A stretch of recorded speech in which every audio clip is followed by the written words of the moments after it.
contribution. Et on va tout de suite passer à cette idée que la décarbonation est l'affaire de tous et que finalement les territoires ont déjà pris des mesures. Donc on va accueillir Patricia Laurent, qui est la cofondatrice et la directrice de Green Univers. Et donc Green Univers est un journal qui s'est beaucoup fait remarquer dans la transition énergétique, avec Sophie Paturle, et avec elle, on va avoir Jean-Luc Sanchez.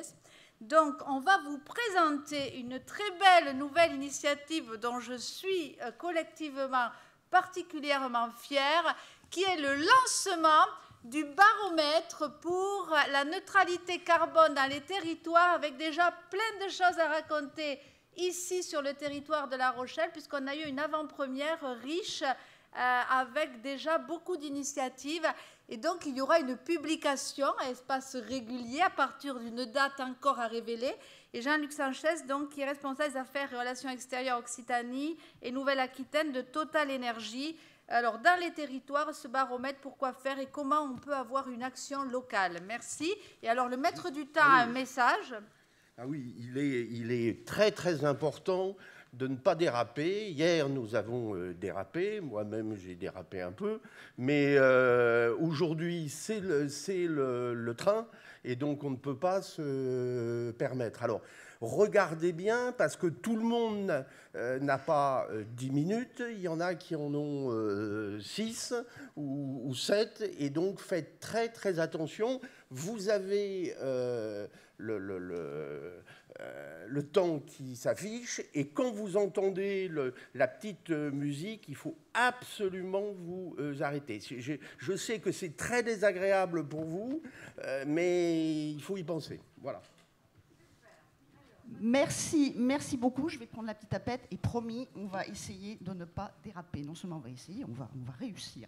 Alors, merci à Myriam pour son invitation et pour sa présentation enthousiaste. Alors, effectivement, Myriam disait hier, les projets, souvent, c'est l'affaire de rencontres et d'échanges. Et là, c'est une nouvelle fois le cas, puisque nous avons effectivement commencé à discuter. Alors, E5T, les territoires, la transition énergétique, c'est la raison d'être de 5T. Et Green Univers, c'est effectivement le média des professionnels de la transition énergétique depuis 12 ans. Donc forcément, nous avons des points de convergence. Et donc on s'est dit, il se passe évidemment plein de choses dans les territoires. Effectivement, hier sur la région Nouvelle-Aquitaine, on a eu quelques présentations en avant-première. Mais on s'est dit, ce qui serait bien, c'est d'avoir un outil justement pour avoir une vision un peu plus panoramique, voir un peu ce qui se passe simultanément dans les territoires, dans les régions, puisque c'est à la maille de la région que l'on peut avoir le plus de statistiques, pour suivre un peu l'évolution, voir les priorités, les engagements, les initiatives qui peuvent être dupliquées dans d'autres régions, qui peuvent être vraiment intéressantes, et puis mesurer le chemin parcouru par rapport aux objectifs. Et donc c'est comme ça qu'est née l'idée de ce baromètre, d'avoir un outil de suivi sur la voie de la neutralité carbone, alors en 2050, 2040 pour La Rochelle, on a bien entendu hier.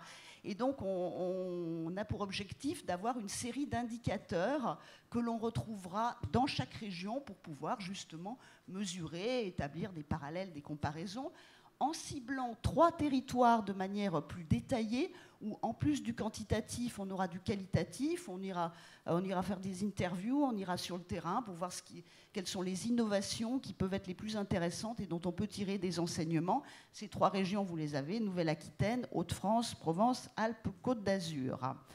Alors, pour tout outil de suivi, il faut un comité de scientifiques qui à la fois qui encadre les travaux, qui veille à la méthodologie, qui challenge aussi évidemment nos travaux. Donc je ne vais pas citer tous les membres de ce comité scientifique, et Sophie Paturle en dira quelques mots dans quelques minutes.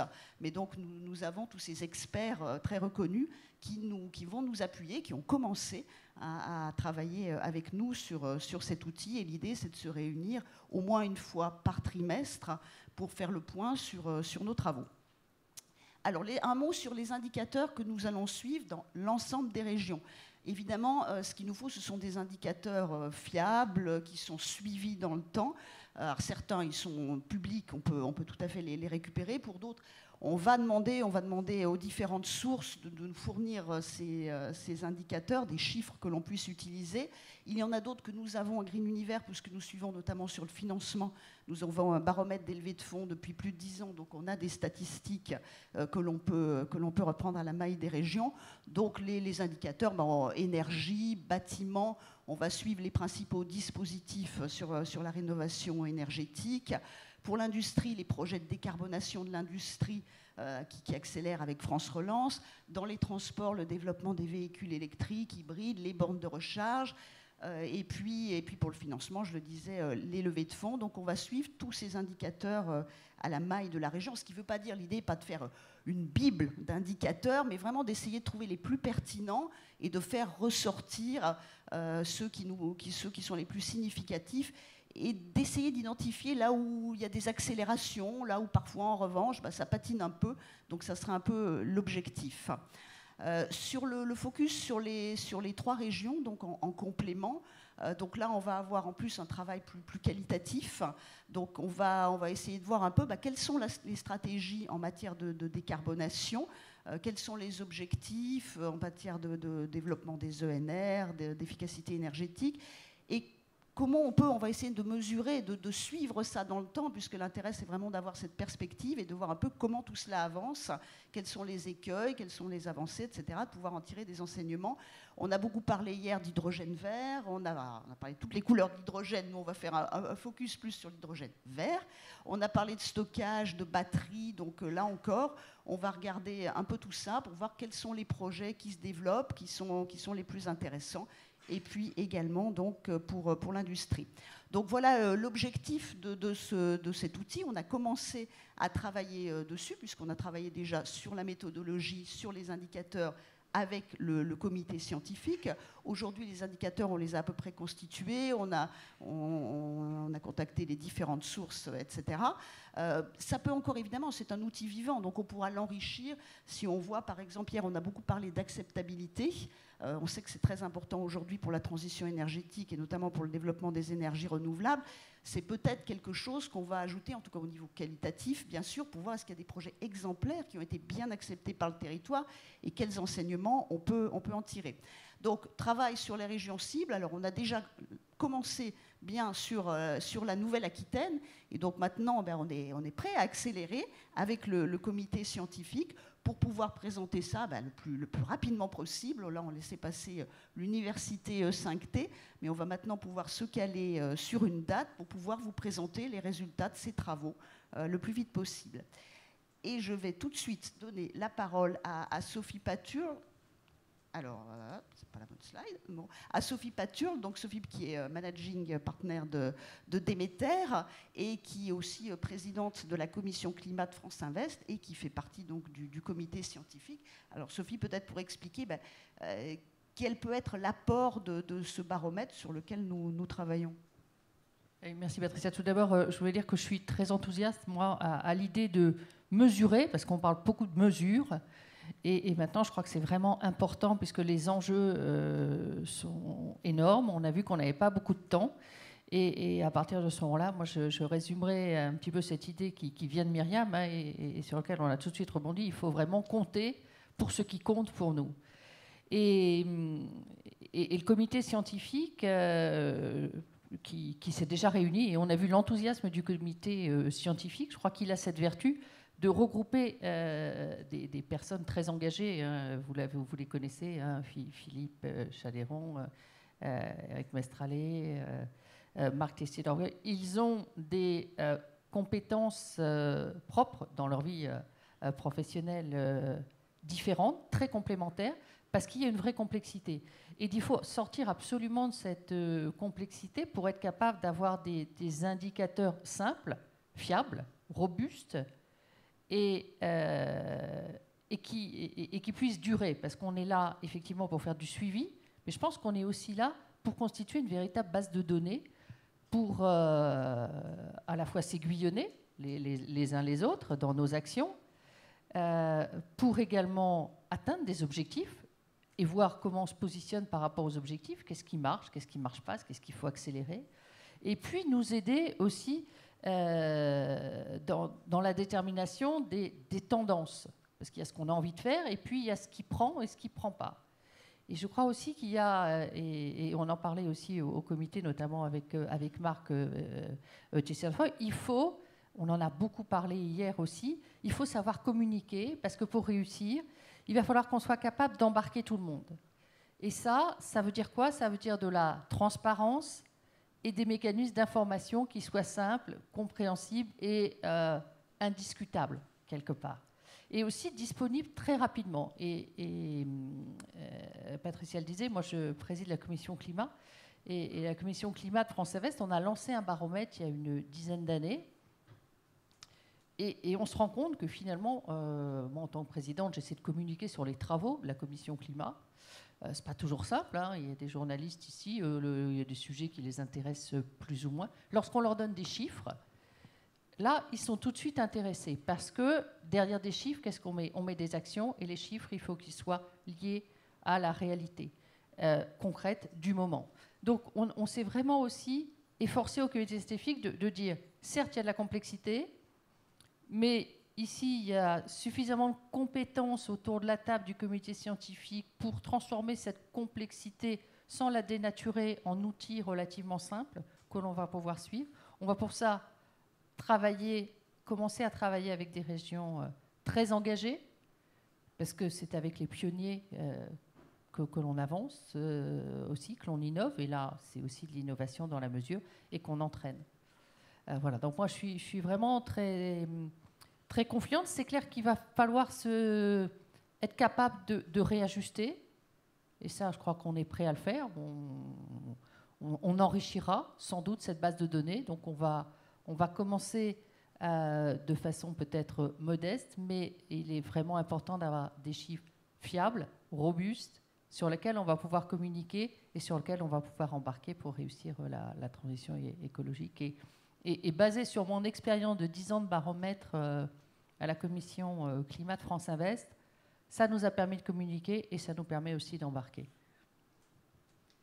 Merci Sophie. Et c'est vrai, un grand merci au comité, parce que la première réunion qu'on a eue, effectivement, on a été challengés, et c'est vraiment très bien. Donc merci à tous les membres de bien jouer ce rôle d'aiguillon pour qu'on puisse bâtir ensemble un outil qui soit effectivement robuste et dans la durée.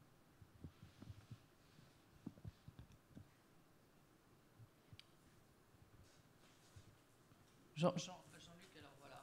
Merci. Alors en fait, je voulais savoir comment un premier utilisateur et contributeur, puisque Jean-Luc travaille à toutes les relations publiques à Nouvelle-Aquitaine et en Occitanie. D'ailleurs, je me dis, il va dire, oh là, je veux l'Occitanie aussi. Réagissez sur ce baromètre et sur ce travail dans les territoires. Merci Myriam. Je vais être moins scientifique que mes brillantes collègues, plus pratico-pratique effectivement sur l'activité en Occitanie et Nouvelle-Aquitaine.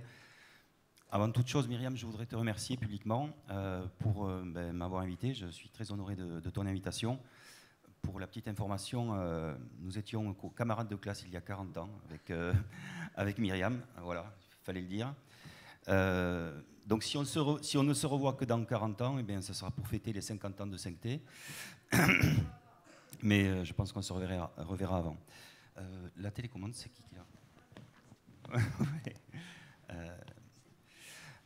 Alors, comme on a tous picolé, enfin plus ou moins hier soir, je commence avec une petite photo qui peut-être vous fera réagir. Voilà, nous sommes sur le thème de la décarbonation, souvent confrontés à nos incohérences, tous les uns et les autres. Cette photo d'une salle de sport où des gens vont faire du sport vous inspire quel commentaire? Voilà, on va faire du sport pendant 1 heure et demie dans une salle et on ne monte pas l'escalier, on prend l'escalator. Voilà, donc c'est dire la complexité à laquelle nous sommes confrontés pour faire entrer dans les esprits la décarbonation des territoires. Cela passe par déjà chaque usage et chaque individu. Alors, zoom sur la région Occitanie. donc, qui, depuis Carole Delga, se veut être la première région d'Europe à énergie positive. Elle est déjà la deuxième région française en production d'énergie renouvelable. Et 19% de ses consommations en 2017 étaient couvertes par le renouvelable. Être un territoire à énergie positive, ça veut dire d'abord réduire sa dépense énergétique et ensuite promouvoir la production d'énergie renouvelable. Le coefficient REPOS étant celui qui divise la consommation d'énergie d'origine renouvelable par la demande finale totale. Alors pour cela, effectivement, le premier des sujets, comme vous l'avez compris, c'est de réduire notre consommation. L'énergie la moins chère et la moins polluante, c'est celle que l'on ne consomme pas. C'est une banalité que de le dire, mais c'est la réalité. Donc les efforts dans les différents secteurs sont colossaux pour respecter cette trajectoire, notamment, surtout, dans le transport. Et ensuite, une fois la réduction opérée, il en va maintenant du développement des énergies renouvelables. Alors en termes d'énergie renouvelable, l'hydraulique est déjà pratiquement tout équipé. Hein, vous avez tous les histogrammes là, les uns après les autres. On voit que le plus gros du développement va être fait sur l'éolien terrestre, l'éolien flottant et le photovoltaïque sous toutes ses formes. Pour arriver en 2050 à ce fameux coefficient REPOS qui donc fera de la région Occitanie une région à énergie positive. Dans cet environnement-là, Total n'a pas attendu que Carole Delga déclare vouloir être territoire à énergie positive. Total s'est transformé et Total Énergie, avec un S à la fin d'énergie, vous avez peut-être remarqué les couleurs sur le nouveau logo TE qui va du rouge jusqu'au jaune. Donc l'explication, si vous ne la connaissez pas, c'est celle-ci, c'est-à-dire qu'on part du rouge pétrolier au gaz violet. L'énergie se transforme non du gaz et pétrole, elle se transforme progressivement en société électrique, et dans l'électricité en bleu qui est produite par l'hydrogène, la biomasse, l'éolien et le solaire. Voilà, donc la compagnie Total se transforme en une compagnie multi-énergie et a amorcé de manière très, très spectaculaire sa transformation. Donc le fameux logo avec toutes ces couleurs. Pas vous présenter la compagnie, mais pour vous dire que moi je suis rentré chez Total par Quadrant, qui est une entreprise, une PME qui existait depuis plus de 20 ans et qui a été rachetée par Direct Energy, lequel Direct Energy a été racheté par Total, qui en plus ensuite a fait l'acquisition de Vandoc et de Global Wind Power. Ça a été dit hier, beaucoup d'acquisitions par le groupe Total. Alors on aurait pu craindre en intégrant une multinationale comme ça, une compagnie de cette taille-là, on aurait pu craindre d'y perdre notre latin. Eh bien au contraire, Total a compris que l'ADN du développement des énergies renouvelables et de Quadrant, c'était d'être proche des territoires, et le T de E5T, c'est bien celui-là. Et moi, mon métier, c'est d'être proche des territoires et de développer des projets de territoire pour les territoires, avec les territoires. L'implantation de Total Énergie Renouvelable France et du développement d'énergie renouvelable, c'est 17 agences, 14 sur les territoires métropolitains et 3 dans les DOM. Et tous nos projets aujourd'hui, alors je ne vais parler là que de Occitanie et Nouvelle-Aquitaine, hein, donc de la région dont je m'occupe, tous nos projets sont bâtis avec le territoire. Donc j'ai cité là quelques exemples. La SEMPER, qui est une SEM que nous avons constituée avec l'agglomération d'Agde-Pézenas, Max, ici en Nouvelle-Aquitaine, Marennes, Adour, Côte-Sud, donc Hossegor, Saint-Vincent-de-Tyros. Donc ce sont des projets que nous développons avec le territoire à travers des sociétés d'économie mixte que nous avavons constituées avec eux. La REC, qui est l'Agence régionale pour l'énergie et le climat, qui est le bras actif de la région Occitanie, pour investir à nos côtés. Hein. Nous partageons la valeur des projets avec les territoires. Total n'a pas vocation à ce que 100% des actifs soient détenus par lui. Ils sont systématiquement partagés avec les territoires, le parc naturel régional des Grands Causses à Millau également. Donc cet ADN-là, Total y tient à le conserver, et c'est je dirais, notre force vis-à-vis d'autres opérateurs. Or, nous développons quoi? Du solaire sous toutes ses formes, centrale au sol, ombrière de parking, grande toiture, agrivoltaïsme, j'en reparlerai en fin de matinée, et également solaire flottant. l'éolien, donc en développement de projets nouveaux, mais également en repowering de vieux projets. Alors nous sommes déjà à plus de 20 ans pour certains projets et nous les transformons. Bon, l'hydroélectricité a moindre importance. En Nouvelle-Aquitaine et en Occitanie, nous exploitons aujourd'hui 12 projets éoliens, 125 projets solaires, 10 projets hydro, un projet biogaz. Cela correspond à 274 MW installés, qui correspond à l'énergie consommée par 470 000 personnes et correspond à 180 000 tonnes de CO2 évitées. Aujourd'hui, en portefeuille de projets en développement, nous avons 2 gigawatts sur ces 2 régions uniquement, qui correspondra, une fois qu'ils seront construits, à la consommation de 3 500 000 personnes et à 1 700 000 tonnes de CO2 évitées. Alors, un petit clin d'œil, on a commencé par le sport, on va finir par le sport. Nos 2 régions détiennent les fleurons du rugby français et européen, le Stade Toulousain et le Stade Rochelais. Nous sommes ici à La Rochelle. Le rugby, c'est aussi des valeurs de combat, de pugnacité, de férocité. Je peux vous dire, ça a été évoqué hier lors des tables rondes. Pour développer des projets d'énergie renouvelable en France, il en faut de la pugnacité, de la ténacité. On a des mêlées souvent très très puissantes en face, alors de l'opposition, des instructions qui sont horriblement lourdes et horriblement longues. Mais nous y arrivons, nous marquons des essais et même nous les transformons. Merci, parfaitement respecté le timing, trop bien. Merci. Bon.